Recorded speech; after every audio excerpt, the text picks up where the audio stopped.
after me. I'm a man. I'm 40.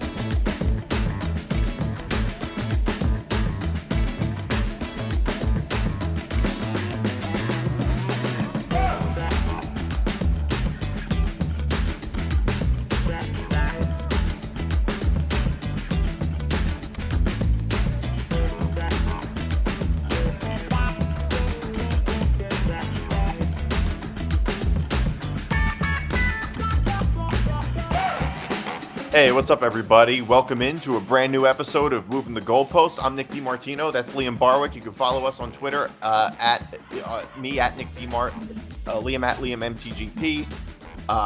You can follow the Empty the Bench Network across social media at ETB Network on Facebook, Twitter, Instagram, and TikTok. You can follow the show across social media on Facebook, Instagram, Twitter, and TikTok at MTGP ETB. And you can follow You can find all Empty the Bench shows on youtube.com/ETB Network. You can find all Empty the Bench podcasts on etbpodcast.com, and you can listen to this show, Moving the Goalposts, wherever you get your podcasts. Make sure to like and subscribe. And of course, Moving the Goalposts is presented by Playback. Watching sports is more fun with others, but we spend too much of our time watching alone. Playback is a virtual space where communities can stream live sports together with everyone perfectly synced up. Creators can hop on stage, deliver their own play-by-play analysis and commentary, and invite viewers up for Q&A. Playback makes watching sports fully interactive and a social experience. From playing fantasy sports, repping your favorite players and teams, and watching with the commentators and communities you care about. Win or lose, sports are best enjoyed together. Join our community by going to playback.tv/ETB Network to find out more, including our live stream schedule. Okay. So let's get into the show. So right now, the big story is the NBA Finals. People are piling on Luka. The Celtics up 3-0. No team has ever given up a 3-0 lead. Luka Doncic fouls out during Game 3. We don't see that. In a game that, I guess the Celtics certainly could have given away. More proof that this series just feels very over. Even if the Mavericks had won, I would still feel like the series is over. And Kristaps Porzingis is injured, and it seems to not have that much of an effect so far. The Celtics are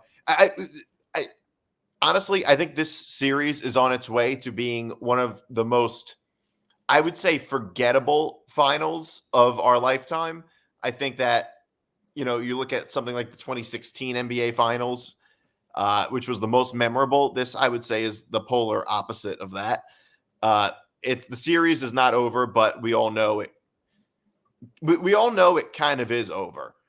And yeah, I'd have to say, compared to the Mavericks, the Celtics are just on a completely different level right now. Luka has been a liability on defense, and I think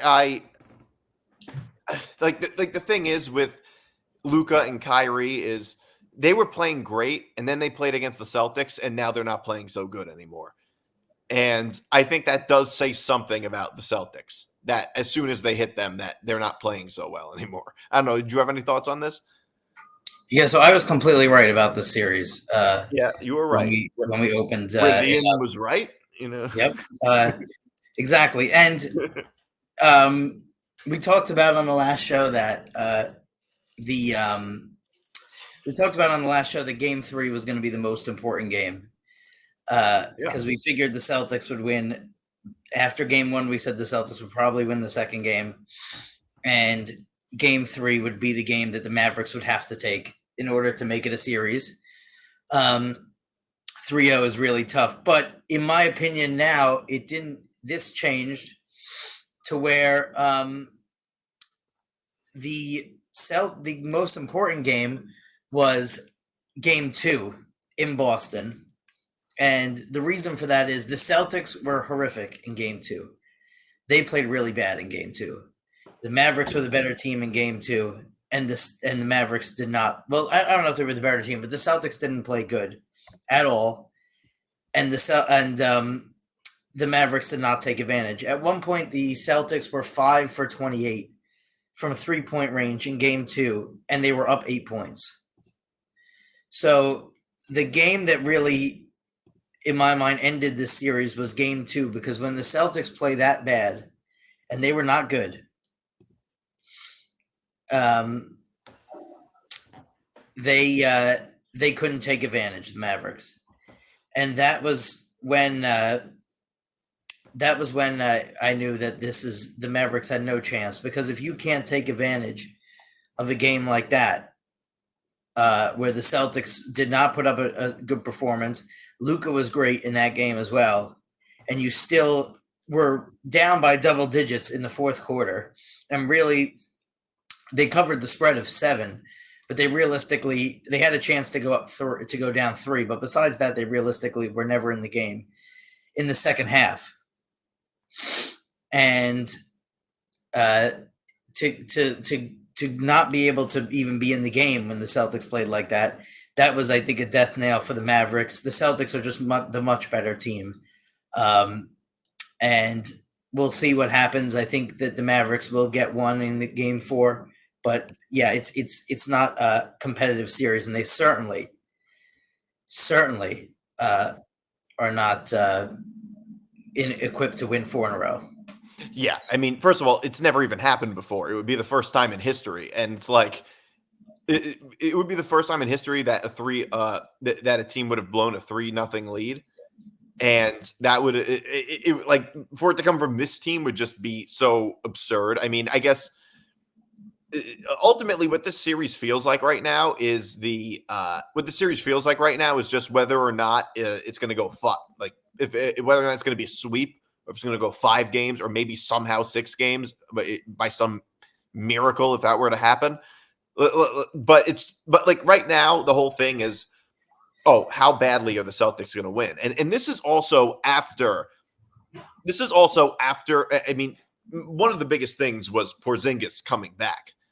Which goes to show you how deep of a team the Celtics are, is that the biggest thing for the Celtics that they had going for them was that Porzingis came back, and now he's injured again, and it didn't matter for Game 3. And like usually if a star player gets injured, it's like if Luka or Kyrie gets injured, that's it for Dallas. They wouldn't even have a chance. But with Boston, it really just doesn't even matter that much. We're not even talking about it anymore now that Porzingis is hurt, and they're still killing him. And by the way, I will say I was not entirely wrong about my concerns about the Celtics. The issue is those things, even though they were kind of true, just didn't matter because they're that much better. It is true that the Celtics played a terrible fourth quarter last night. They played a pretty bad fourth quarter. At one point, there was I think there was like a 22-2 run for the Mavericks throughout a certain point in the fourth quarter, which is just crazy. So the Celtics didn't play well. And a lot of these games, they're not playing well. But the thing is, they just don't have to. They just don't have to play well. And honestly, it doesn't really matter that they don't play well, in a sense. I mean, this is the finals, and this is the last team they're going to play anyway. It's not like they have to beat another team after this. Like, this is just it, and it doesn't really matter. It also does go to show you how good they are and how well-rounded they are. I mean, the biggest reason I think that the public, so many members of the sports media were so high on the Mavericks was because they had the 2 best individuals. Luka and Kyrie. And the Celtics, they don't have they didn't view anybody else on the Celtics on the same level as those 2. And and they thought that they were overestimating their abilities, but also I think underestimating Boston's abilities, because the thing is that people were talking about how, but like we talked about how Luka and Kyrie can't afford to have a bad game. Luka can't foul out. He just can't foul out. Not to mention he's a total liability on defense, and he can't afford to foul out. Jason Tatum could foul out, and they could still pretty easily win the game. It's not a huge deal that. Yeah, but Luka is not the problem. Luka had terrific games. The problem. Luka was, but agreed. But Kyrie Irving was possibly the reason that they lost the first two games. Yeah, Kyrie Irving. No, I agree. Kyrie has absolutely been the problem a lot more than Luka has. I'm not disagreeing with that. It's just that the point I'm making is everything has to go right for the Mavericks. Like Kyrie and Luka both have to have good games. Neither of them, especially Kyrie, have had good games. They're not shooting well. Yesterday they were combined 24 for 55 from the field. I mean, this is supposed to be one of the best backcourt. This is like the whole strength of your team. It is your backcourt and then everybody else. It's not like the Celtics where, even on the bench, everybody can contribute. With the Mavericks, it's just these two guys. And frankly, don't really play great defense. They're offensive players. So my thing is, I think that the Mavericks they're just no match for this particular Celtics team. I think that in reality, sports is more of like, it's not so much linear as much as it is about matchups a lot. I mean, we see this in college football a lot. Often you hear arguments about like the transitive property with like, well, this team beat that team and that team beat that team. But in reality, it's all sort of mashed up and different matchups produce different results. I think that even though the Timberwolves beat Denver and the Mavericks kind of embarrassed the Timberwolves, I think that if Denver had won Game 7, they probably would have beaten Dallas and probably would be giving a better series right now, honestly. Yeah. Like they're just like a better team that in the sense that they match up better with the Celtics, whereas the Mavericks just aren't. Like their weaknesses are being so badly exploited that nobody else was able to do. Yeah, I agree. I also think it's interesting too that Kyrie Irving is a terrific player who's won title with LeBron James, and Kyrie Irving's one of the greatest players ever. He's a terrific player, and he's one of the greatest to ever do it. Kevin Durant is a terrific player, and he's a great player, and he's one of the greatest to ever do it, who's only won a title with Steph Curry and the Warriors. But the narrative around Durant is, he's only done it. He's never done it outside of a super team. He's never done it outside of the Warriors, all that stuff. Why is that not the same narrative around Kyrie Irving? He's also only done it with LeBron James. And besides going to the finals this year, he's kind of done Ugats in the postseason without LeBron James. So why does he not have the same narrative? I that's a good question. And I think the reason for that is Kevin Durant is put on a much higher pedestal than Kyrie Irving. Kyrie Irving was always a Robin. Kyrie Irving was never Batman. I think that's the biggest reason. It's kind of like the same reason nobody criticizes Scottie Pippen for never winning without Michael Jordan. You never hear that because he was Scottie Pippen. That's what Kyrie was. You never hear that about Dwayne Wade. It's the same thing. I think that's the reason why, while Kevin Durant is held to a much higher level, just in the public's eye, Kevin Durant is viewed at much more favorably. I would say more favorably, but the expectations for him are higher. And it's also the fact that he joined a super team, or like one of the biggest super teams that we've seen, that just became even more of a super team. I mean, the thing with the modern day NBA is that in the super team era, you kind of have to join them you kind of have to make, or not join a super team, but at least create your own super team. I will say, I don't know if the Cavs team that Kyrie and LeBron won with really fits the description of a super team exactly. Not in the same way that Golden State became. I mean, when I think super team, I think 2017 2016, 2017 Warriors. But I would say I don't think Kyrie Irving is just, in general, he's just not viewed the same way that Durant is. If you were to ask people, maybe not so much anymore, but I would say 5-10 years ago, where they ranked Durant, they would say he's a top 10 player of all time. I would still say he's a top 10 player of all time, but the point is not about Kyrie Irving as much as it's about how ridiculous it is that there's that narrative around Durant. The point is to say, because it's hard to win a championship. It's really hard to win a championship. Well, that's the point I'm making. Yeah, no, you're right. Kyrie Irving and Luka are terrific. And by the way, it's especially hard now to win championships. Yeah.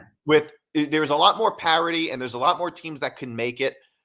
I will say, however, of all the players this is why I find criticisms of LeBron only winning 4 rings to be so silly. Because, you're in a super team era. In a lot of years, he didn't have a fair chance to actually win a title.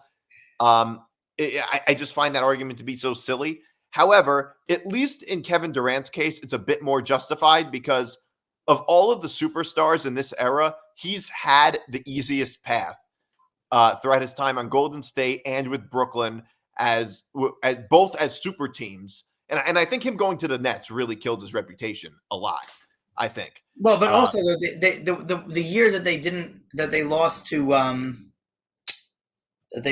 to Milwaukee, they had 2 of their top players injured, and they lost in overtime. And Durant had the most points in the history of a Game 7 in the NBA history in the game they lost. And so to be criticized for losing in that way for losing when it's I get that.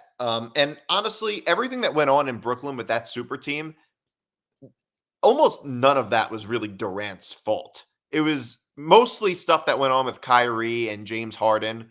Yeah.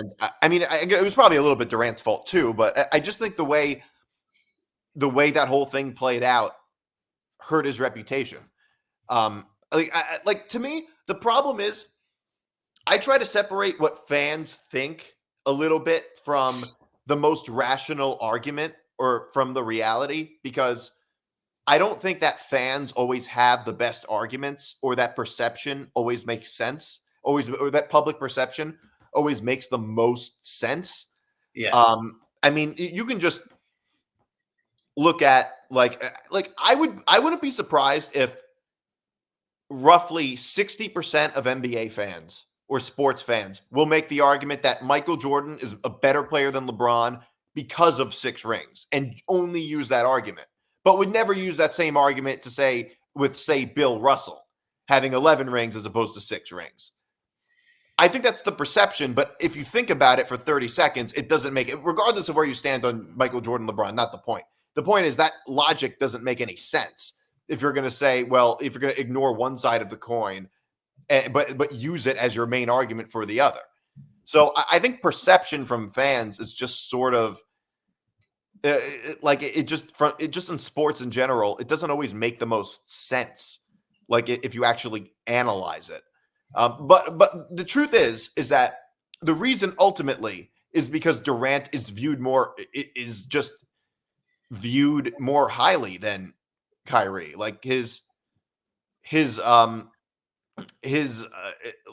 The expectations for him were higher. Kyrie was always Robin, basically. Nobody expects Kyrie to win by himself. They expect him to win with 1 or 2 other guys that he can contribute with. I would say that that's probably the answer. Yeah. No, that is kind of interesting. But I think he might very well win again. But this whole thing of players expected to win by themselves and things like that, just it gets very silly, because you need to have somebody, you can't realistically expect a player to try to win by himself. That's obviously not going to happen. Right. And it's right now, Luka could. Right now, the Mavericks, they don't have. I don't think the Mavericks, they just right now have what any of them. I feel like they need another guy. They need a big man. They can't just have a backcourt for them to really have a chance to win at any point. Like when I look at this team, even if Luka and Kyrie are more consistent, I still don't think they have much of a chance. Like I just think the NBA right now is too competitive, and only having those two pieces is just not going to be enough. Mm-hmm. Yeah, I agree. They're going to need to do a lot more. I think they're going to ask a lot of questions in the offseason. Yeah. But I mean, they did well to get there though. And they like we talked about, they excuse me, they were in the harder conference and they still did pretty well to get there. They did, but that's not going to be enough. Like fans aren't going to be satisfied with that. And the truth is, even though they played well to make the finals, next year is like, at the very least, I wouldn't say it's a championship or bust year, but if they lose in the Western Conference Finals, probably that would be a disappointment, would it not? Would Mavericks? Yes. So basically, they have a lot of pressure on them next, like assuming they lose this series, which I'm sure they will. They're going to have a lot of pressure on them. And even if everything stays the same, you can't count on them making the finals next year. Even if everything stays the same. Yeah, I wouldn't say they won't even be the favorites to make the finals. No, not even close. Correct. So, I guess they're in sort of a weird position. And with the Celtics team, I mean, the Celtics team is obviously, like we're saying, they're a very, very good team. But when you look at all these flaws that they've had, and the Mavericks haven't taken advantage of it, and the fact that, Luka and Kyrie have not been shooting very well, it all just I think this series is a mix of Dallas playing bad and the Celtics being very good. I think it's a little bit of both, I would say. The Celtics being a deep roster and the Mavericks just being too reliant on their two guards. Yeah, no, I agree. That's a good summation of the series. Yeah, and what did Kristaps Porzingis injure? His leg. It was so he came back. He fell hard in the in game 2 in the third quarter, I think. Okay, yeah, it's called apparently it's a rare but serious injury. What he has is a torn. He has a torn medial retinaculum. I think it's how you say it. Allowing dislocation of the posterior tibialis tendon on his left leg. Mm-hmm. Try reading that.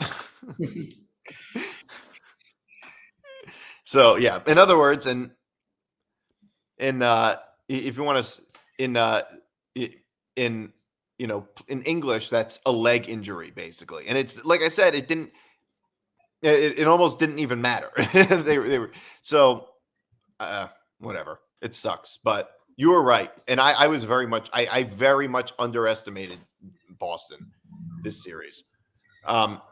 So apparently Dan Hurley did not listen to this podcast last week. Yeah. You were like, it's a no-brainer. It isn't. It was a no-brainer. This was a stupid decision by Dan Hurley. I'm sorry, but it was. This was a really stupid decision. You get $70 million over 6 years. He gets double, over double his salary to coach at a higher level, a more famous brand and team. College basketball is only relevant once a year, for 20 days out of the year, to upgrade his legacy and become, go to one of the most famous franchises in the history of world sports. move from Storrs, Connecticut to Los Angeles. This is maybe the dumbest thing I've ever heard in my life.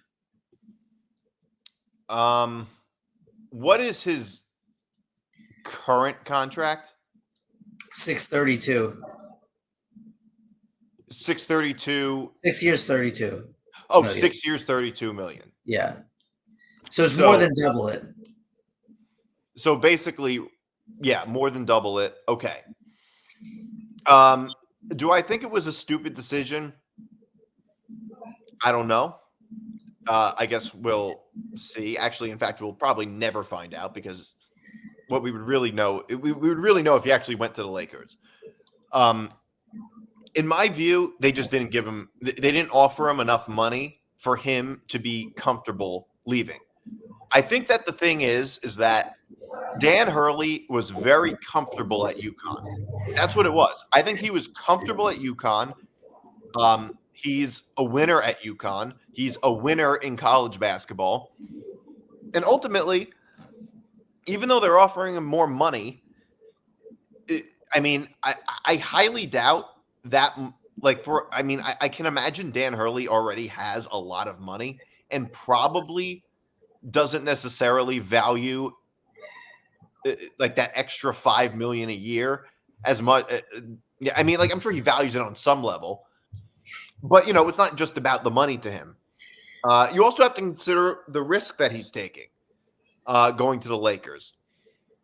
The Lakers in recent years haven't really, the head coaches that have gone there haven't really turned out great, which I think was part of his reason. And I get what you're saying completely, coaching at a higher level. But I don't necessarily think that college coaches in sports always necessarily have the desire to coach at the next level. Some of them do, but I don't think all of them do. And I think that some of them are just comfortable coaching in college, especially as winners. UConn, I think there's another reason. And there's a few things you brought up, obviously. You were mentioning the Storrs, Connecticut versus Los Angeles thing. I think that it could be possible that he doesn't want to live in Los Angeles or in the West Coast. It could be true that his whole family is on the East Coast, and he's a lot more comfortable on the East Coast, and he would rather be near the rest of his family or live where he's more comfortable living. We might view it that way.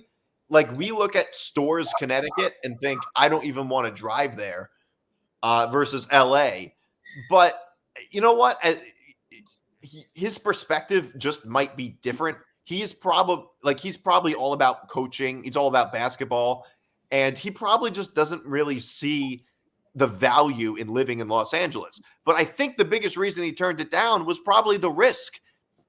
Like I said before, it could be possible that he ends up coaching the Lakers, and he might not be that good of a head coach with the Lakers. There's a really good chance that he ends up, sort of, lack of a better term, ruining his reputation because everything goes south with the Lakers, which is probably what he was thinking.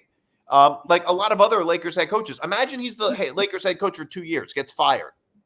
What happens then? Sure, he still has a lot of money. Paid out of his contract. There was zero risk. There was zero risk in taking the job.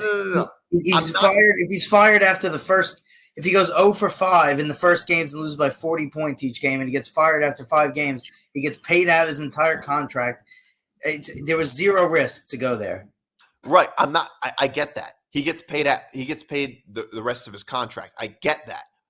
But even if he's getting paid that money, it's still not, he's still not put in that good of a position in his career. He's still, even though he's getting a big payday, he's still stepping back in terms of his career, which is probably what he was thinking. And also, it might not have just been a big enough boost in the money for him to turn down that comfort at UConn. Don't you think? Look, I don't know. I'm just trying to get into his head. Don't you think it's possible that he wants to win more with you? That he wants. He doesn't really have anything else to prove at UConn, really. He doesn't have much else to prove as a college head coach. But maybe he wants to win more at UConn. Maybe he wants to build a bigger dynasty. Maybe he wants to be like Coach K or something. I mean, I don't know. That certainly is possible. Maybe he feels he'd just rather coach the college game more. I do agree. No, I'm not saying it's a huge risk necessarily in terms like financially. Even Coach K went and coached the best pro players. What's that? Even Coach K went and coached LeBron and all those guys, Kobe and whatever. Even he went into the pro realm. Yeah, a lot of he coached Team USA. But, so it's ridiculous. And do you think Nick Saban is seen as a bad coach? No. Okay, so then going to the pros and not being successful has zero effect on a legacy in college. No, you're right about that, but it could be true that he still wants to grow his legacy in college. I mean, it's not like his look, Dan Hurley is viewed as a great coach, but he's not viewed on the same level as, say, a Coach K or Roy Williams or something like that. It could be true that he wants to grow it more. But Coach K was also there since the 1980s, and Roy Williams was there since the 1980s. But it's a different era too, by the way. Now you have to also. It's not as easy in college to become a coach like that because you only have players for 1 year now. And do you think that most people would say that Nick Saban, most people, not you, most people would say that Nick Saban is a better coach than Pete Carroll? I think if you ask the masses. But Pete Carroll is one of the only coaches ever to have success at both levels. So I don't think that level of success in the pros really matters to a legacy as much. Yes, except Dan Hurley does not have the reputation that Nick Saban does. That I think is the difference. And I mean, you're right. It could. I mean, yes, you are right. What about Rick Pitino then? What about Rick Pitino? He won at Kentucky, went to the pros, went to the Celtics, and the Knicks, was not as successful, went back, won again. He still has a reputation as one of the greatest coaches ever, right? Well, only as a college coach. Only as a college coach. But he still has the reputation. You're saying that? Yeah, no, he does. Yeah, he absolutely does. But don't you think that Danny Hurley could look at that and could look at these previous college coaches who went to the NBA and couldn't do it and say, yeah, I don't want to go down that road either? Don't you? I mean, like, sure, I'm not saying it's going to ruin his reputation and he's going to be like Nathaniel Hackett on the side of the road, basically. I'm not saying that. I'm saying it could just be a road that he doesn't want to go down. The other thing is he might just not want to coach LeBron. Like, this could have just, like, it is certainly possible that he just doesn't want to coach LeBron and all of the baggage that comes with it. He doesn't like, it is different to coach a college program where you're running everything. I mean, like, the head coach in college sports runs everything. In LA, LeBron runs everything. So that could be another thing that he just doesn't want to deal with. And I think that it's the sense of, like, he was probably satisfied right now coaching UConn. That's probably what it is, and just doesn't feel like giving up that comfort. Like the decisions that people make are not just based on the amount of money that they're going to make or just the amount of risk. It could just be he's a lot more comfortable. He's comfortable there and just said, I don't really feel like moving my whole family to the West Coast to be an NBA head coach when there's a good chance it might not even work out. Like, sure, he's still getting paid a lot of money, even if he gets fired after 2 years, but he still moved his whole family. He still, like, got up and moved all the way to the West Coast. And that's something he might be like, I don't want to do that. I don't know. Yeah. I mean, this just doesn't make any sense to me. I'm sorry. It just doesn't.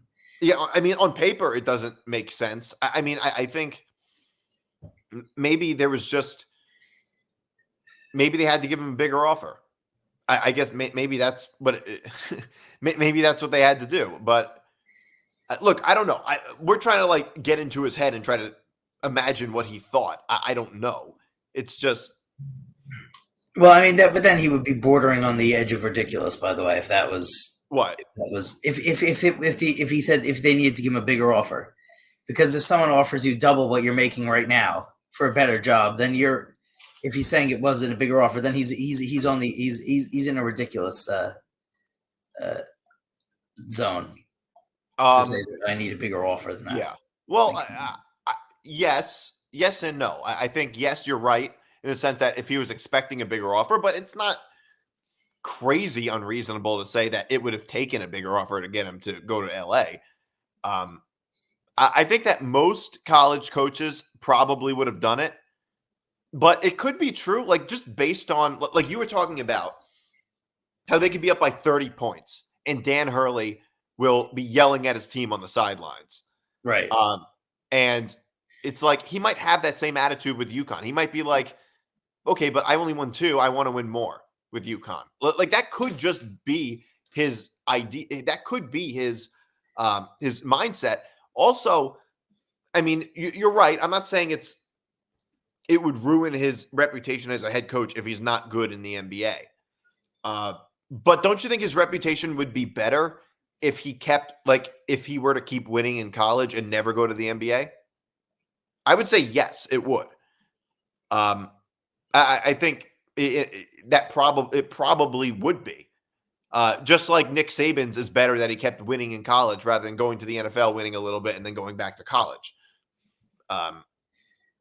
But this is all ifs too. This is ifs. Everything is ifs in this case. No, it's not, because what was guaranteed is 70 over 6 years to coach the Lakers. That was guaranteed.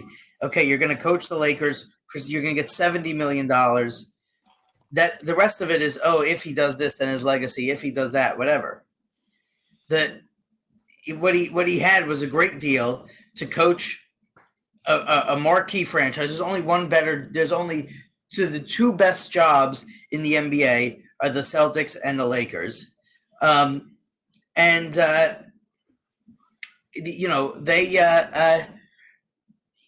had that chance for 6 years, $70 million, and now it's like JJ Redick is going to feel like the girl who gets a call at like 4 a.m. from a guy who just struck out at the bar. Like that's basically what it is.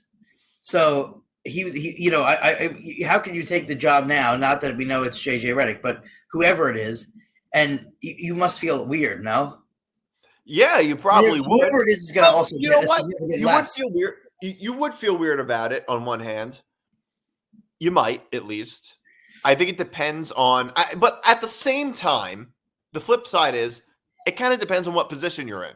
If you're a head coach who's been around for a really long time,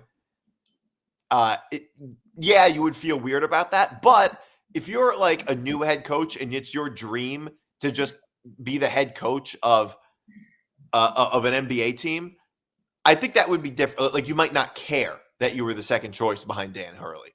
So it could go both ways. JJ Redick, I mean, sure, he might feel that way. He also might just not care because it's Dan Hurley and he doesn't expect to get an offer before he does. So I don't know.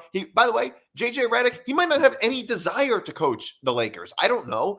He might rather just do the podcast and be on ESPN. And frankly, he's really good at that.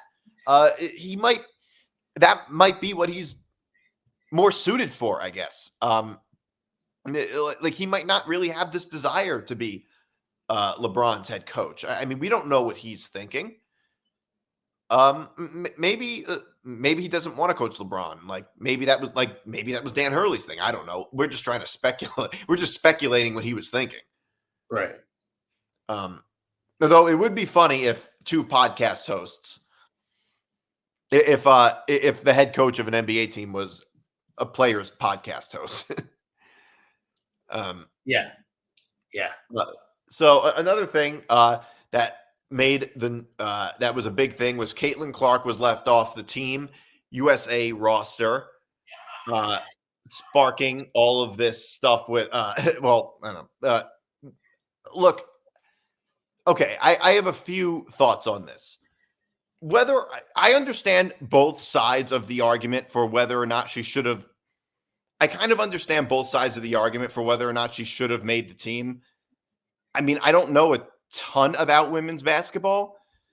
So I don't know a ton about women's basketball. So I don't really know if she's good enough, if she's one of the 12 best players necessarily in the WNBA right now. I would say she probably isn't, but I'm not 100% sure.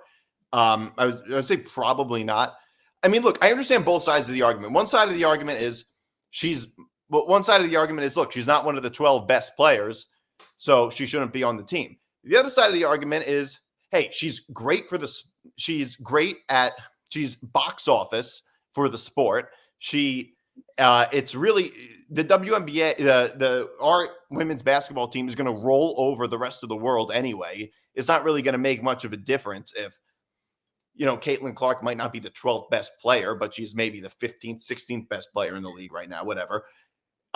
If she's like one of the last players on the team, it's not really going to make much of a difference anyway in terms of the USA winning, which is also true, obviously.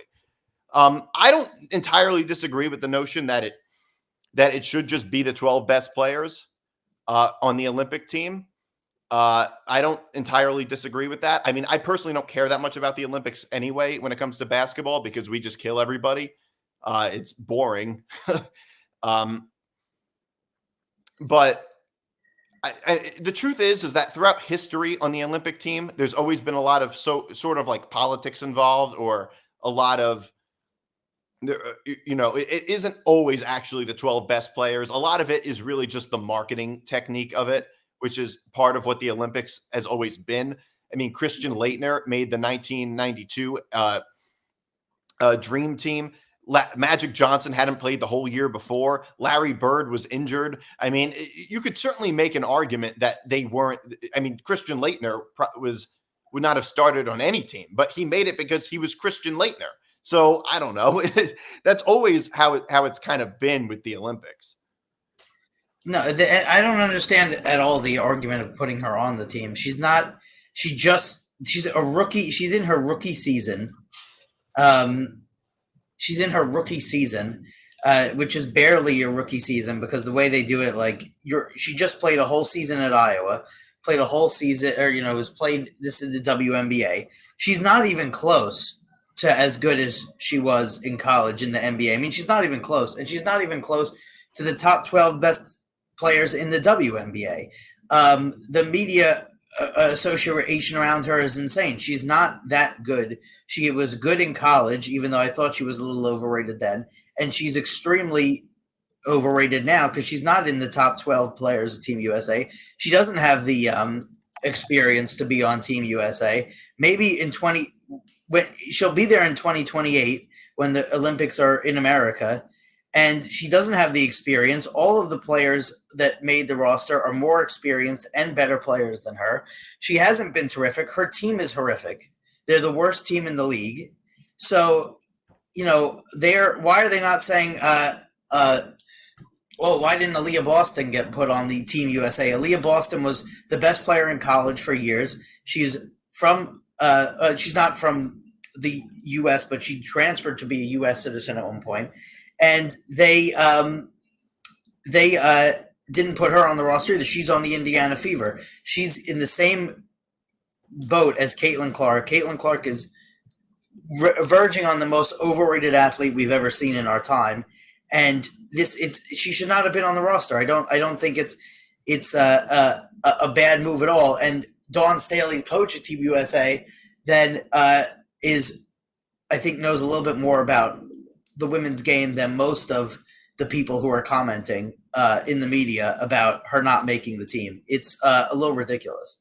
Well, I think that the argument that they're making is that it's better for the sport if she makes the team because she's box office and it draws more attention to the team. I think that's the argument. Not the Olympics, though. The Olympics is a different animal in itself.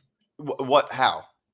Because people watch the Olympics no matter what. And basketball is not in the top 10, men or women, of attractions at the Olympics. No, it's not.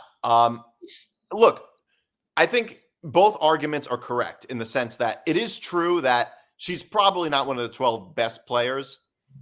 I also think that just objectively speaking, her being on the team would draw more eyeballs. It just would. I'm not saying they necessarily should put her on the team just because it would draw more eyeballs. I'm not saying they should, but it is worth noting that the Olympics, that's what they've done throughout history. Which is not an irrelevant point either. Now, I'm not saying that because they did it in the past, that means that's how it should be now. But it's worth noting that that's probably, I mean, I don't know how much of it was because, like, apparently they said the reason they didn't put her on the team was because they were worried about how her fans would react if she didn't get a lot of playing time. I mean, if that's the reason, that just seems so ridiculous. Like, fans are now determining it, like who gets on the roster or not. That just seems ridiculous. But I mean, look, I don't really have strong feelings about it either way. I probably won't watch much of it anyway. Now, the other side of the argument I get, which would be like, look, isn't it kind of a waste of her time if she just sits at the end of the bench and hardly plays? Then, rather than just not being on the team. I mean, look, I get that side of it too. I guess I'm sort of in the middle in a sense. But I don't think this is a big deal, and I don't think that she should have been on the team. And I think that anyone who's saying that she should have been on the team is also, has a lot of recency bias and is a prisoner of the moment. But yeah, a little. Like I wouldn't call it, like they were debate. Like I said, I see both sides, which is that, look, she brings all of this. She's box office and she brings all these eyeballs to the game. It's not really, but I don't know. I kind of see both sides of it. This led to this feud between Stephen A. Smith and Peter Rosenberg. I don't know if you heard about it. I didn't. So this is what Peter Rosenberg said. And that's why Stephen A. is catching the button, because he's jumping in on this train of the Caitlin Clark's not being treated fairly by the world, which is not only unfair, actually, to Caitlin Clark. Not only are you ruining it, like we have something awesome, and everyone is ruining it, but you're also being unfair to all the other women in this league who don't deserve to be treated like props, because it's a real competitive league with people who care deeply about this. And this whole idea that if Caitlin Clark isn't propped up the right way, then it's not right for the sport. If that's your take, maybe you don't really care about the sport and shouldn't be giving an opinion about it and should hold this baton right here. Congratulations, you played yourself. All right, so this is what Stephen A. Smith said in response. Now, I'm here to tell you. Tell me, ladies and gentlemen, I should say tell me, I'm asking. Tell me, ladies and gentlemen, what am I supposed to think if I know you happen to be a highly intelligent individual and you misrepresent my thoughts and feelings like that? Didn't call me, by the way. Didn't speak to me. All right? Didn't text me or anything. But you going to go on public airwaves and say something. You're going to sit up there and say that I'm holding Caitlin Clark out there as a victim? All right, so that's what Stephen A. That's at least part of what he said. By the way, credit to the Peter Rosenberg sound, credit to Hot 97, and credit to the Stephen A. Smith show for the Stephen A. Smith sound. So I want to get that out the way. I'd have to say I don't have strong opinions about either one of them. I have nothing against either one of them, but I will have to say I'm even though I think it's a bit of an overreaction, I think Stephen A. Smith is right about this. Peter Rosenberg totally just misconstrued what Stephen A. Smith actually said.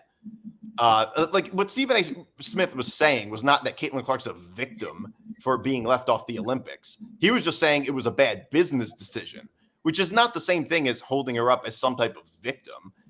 I don't know. I think he's right about his response to what was said. Well, I didn't see his initial comment though, to be fair, but a lot of the people have been treating her like, oh, she's treated unfairly. She's actually treated the opposite. She's held up in esteem for some reason. The NCAA tournament, the refs were completely on the side of Iowa every time she played, and she gets all the, they thought that girl should have been ejected for pushing her in the back. Like I could see why maybe that initial Stephen A. comment wasn't lauding her as. You don't think that girl should have been ejected for pushing her in the back? No, come on. Oh, come on. Would an NBA player not be ejected for that? If Patrick Beverly does it, does he not get ejected? That was not Patrick Beverly pushing Chris Paul. It was under the basket play. It's so ridiculous. It was not even a basketball play. They were inbounding. Like, it was clearly a dirty play that had nothing. I mean, that's at the very least a flagrant foul. An NBA player probably would be 100% of the time Draymond Green does that, he gets ejected. Does he not? I don't know, because he's never in that. It's each situation is its own. But I don't think that there is. I just think that she's been. It's like she's like a media darling and everything. She is. So, but you know what? That's not her fault. I don't blame her for that. But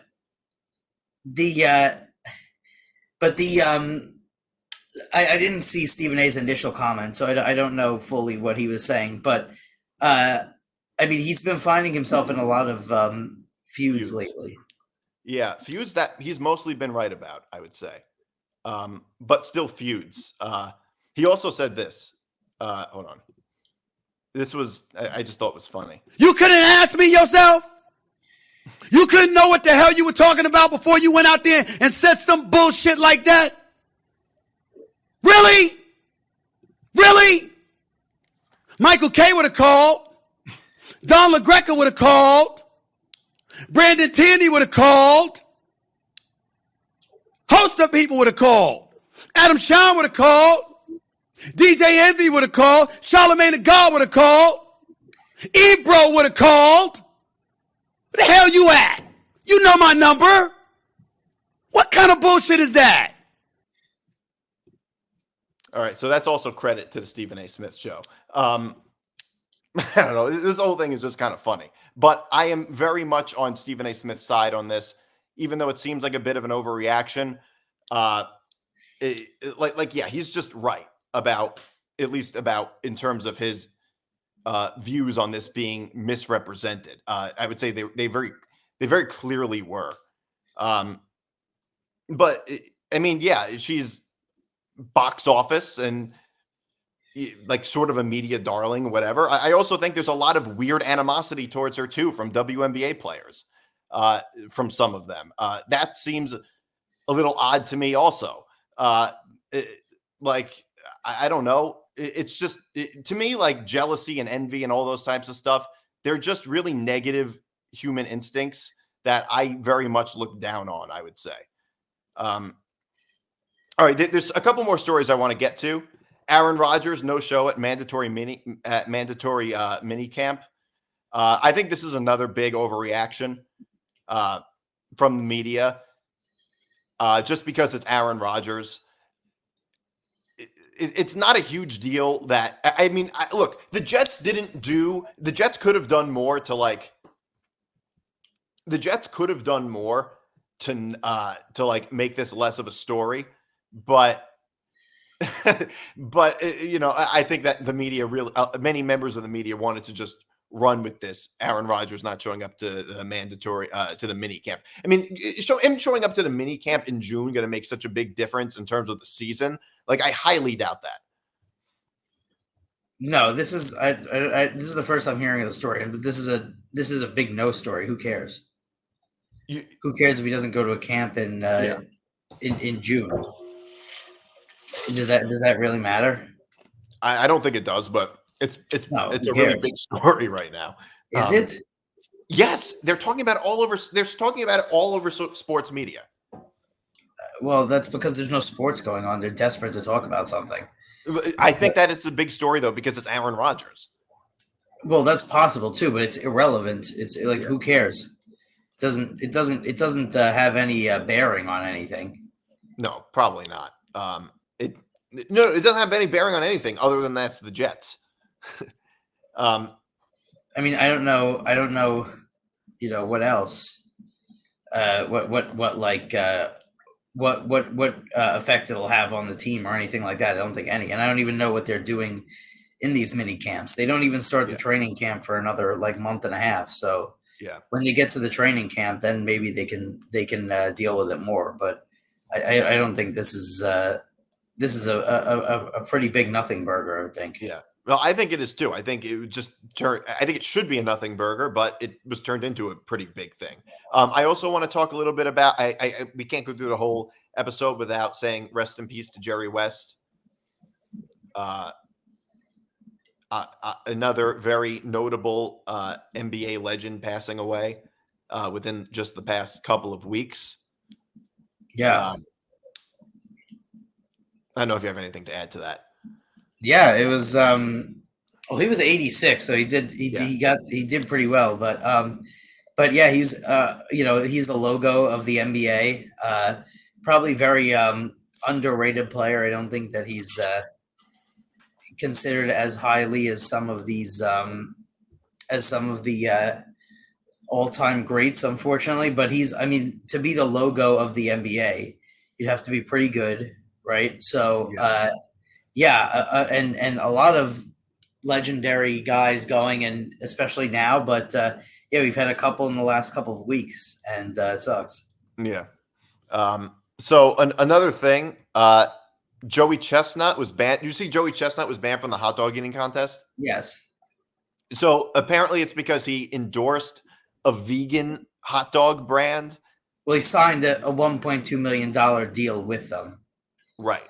To be like their main spokesperson, right? And he's getting $500,000, I think, for that event from Nathan. So he's obviously doubling his money. But I understand why he was banned, because a lot of people were like, "Oh, why he got banned just because it's a vegan hot dog?" No, he's banned because it's the Nathan's hot dog eating competition. Right. It's not. You can't be signed with another brand and then be competing for Nathan's, because Nathan's basically is signing you. Like if you look at the guys who compete in the if you look at the guys who compete in the event, all of their shirts say Nathan's and stuff like that. So he's being banned because it had nothing to do. Well, it had everything to do, but it wasn't just because he signed with a vegan company. It's because he's not signed with Nathan's. Right. Yeah. Not only that, but he probably knew this beforehand, and he's like, how many hot dog contests are you going to do? How many hot dog, how many of these, and how many of these is he going to do? Yeah. Yeah. I mean, this is at least 20 in a row. It's the ending of one of the greatest. He's won 14 in a row, and it's the ending of one of the greatest dynasties in sports. I mean, 14 in a row that he's won, and none of them have even been close. Yeah. None of them have even been close. And but I mean, you talked about bad for the brand with or bad for business or whatever, however it was said, with Caitlin Clark not being in the Olympics. I mean, competitive eating is relevant for 10 minutes a year. Yeah. And the biggest draw and the biggest dynasty, the king of competitive hot dog eating, won't even be in the competition. Yeah. That's probably bad for the brand. Well, honestly, it might not be so bad for the brand, because if it helps, I think that the policy of not allowing you to be signed or doing it with other competing brands probably is better for the brand. I agree. So it's a little bit of both, I would say. I mean, the fact that competitive eating is a thing is just so absurd. But it was probably better, when Joey Chestnut first started, he had Kobayashi was his main rival, and they were always back and forth. Maybe it's better for the sport to get a new. Are we calling it a sport? Get a new person in there, a new name, a new face, and maybe a little rivalry, get a close one time. I'd love to see overtime maybe in one of these competitions. And it's, by the way, it's like he's breaking every record that he breaks, which is like these insane records, whatever it is. It always looks, if you ever watch the hot dog competition, they always look miserable doing it. I mean, it's horrible. Grabbing two hot dogs and buns at the same time and downing them in like 10 seconds. It's, insane. But I think food should be enjoyed. Exactly. But it's, he's any record he breaks, he's breaking his own records. Yeah. So at the same time, maybe it's better for somebody to come off that's won so many and hand the baton to the new generation of competitive eaters. Speaking of which, Joey Chestnut and Kobayashi are set to compete in the winner take all hot dog eating contest that will stream live on Netflix on September 2nd. Yeah, I don't know about this. I feel like you know how like they have like spring football leagues that have never worked. I feel like football in the spring is just because I can't get into football in the spring. I don't know if I can get into competitive. So I don't know if I can get into competitive hot dog eating on a day that's not 4th of July. Yeah, or competitive hot dog eating in the fall, right at the start of college football season and right before the NFL. Right. I mean, it's going to be 10 minutes, but still, right. It's just right. It just doesn't seem right. Like, I don't see the fall that really work. By the way, you never know what might work. I mean, I never thought, like, watching this on Netflix just seems a bit ridiculous. Like, just that alone seems a bit absurd. The concept of watching competitive eating is odd too. Like I mean, I don't mind watching it on 4th of July. I like the intros better, and then I think once the actual competition starts, I kind of tune out because it's also 10 minutes of just guys eating. And they're like dipping it in water. And you have to because it goes down faster. But